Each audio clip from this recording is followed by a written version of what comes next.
কক্সবাজার নামটি শুনলে সবার আগে মনে পড়ে যায় দীর্ঘ সমুদ্র সৈকতের কথা। নীল জলরশ্মি এ যেন এক পৃথিবীর ভূস্বর্গ।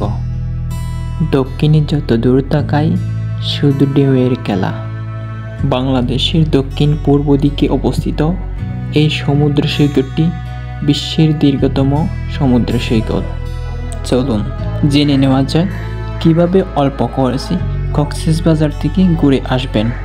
আপনি শুনে অবাক হবেন যে আমরা মাত্র 500 টাকার মধ্যে পুরো কক্সবাজার থেকে ঘুরে আসছি। এটা কি আদৌ সম্ভব? হ্যাঁ ভাই, 500 টাকার মধ্যে পুরো কক্সবাজার ঘোরা সম্ভব। তো জেনে নেওয়া যাক 500 টাকায় পুরো কক্সবাজার ভ্রমণের প্রসেসটা।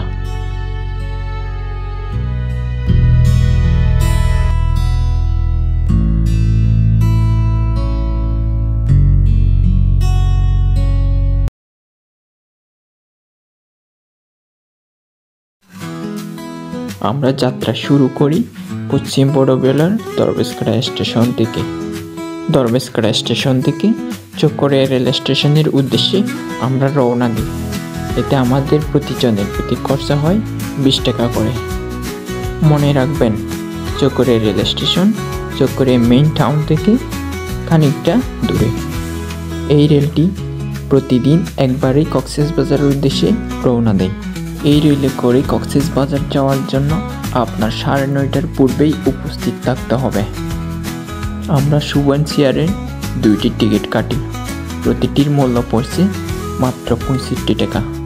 এই রেলে করে কক্সবাজার পৌঁছাতে আমাদের সময় লাগে 1 ঘন্টা 45 মিনিটের মতো। কারণ এই রেলটি ঈদ স্পেশাল রেল।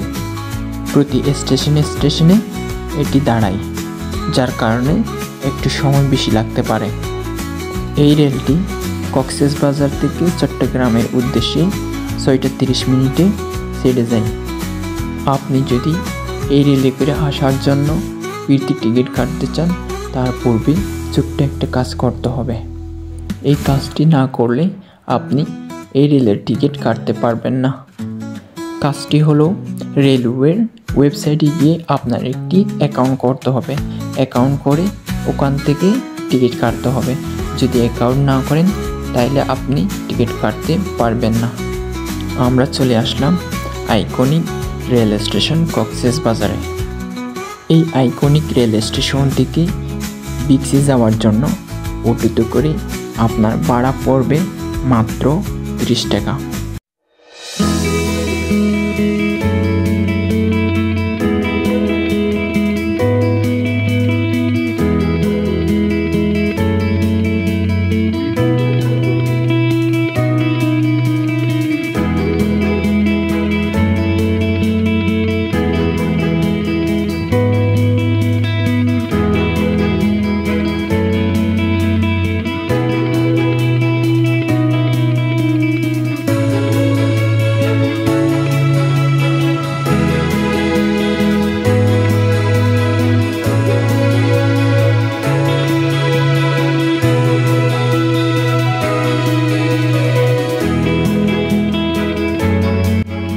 ও ভাই, আরা তো কক্সবাজার আগেই গই।